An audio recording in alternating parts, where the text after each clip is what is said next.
কিন্তু তিশার কিভাবে বিয়ে হবে। তিশার বাবা নেই, মা আছে। তিশার ছোট একটা ভাই ছিল, তো বর্তমানে ভাইটা মাদ্রাসায় পড়ে।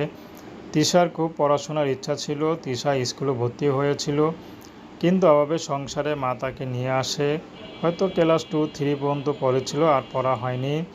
তো তিশাকে অফ দ্য রেকর্ডে জিজ্ঞেস করা হয়েছিল, তিশা বলল যে আমার খুব পড়াশোনার ইচ্ছা ছিল, আমার ইচ্ছা ছিল বড় হয়ে চাকরি করব।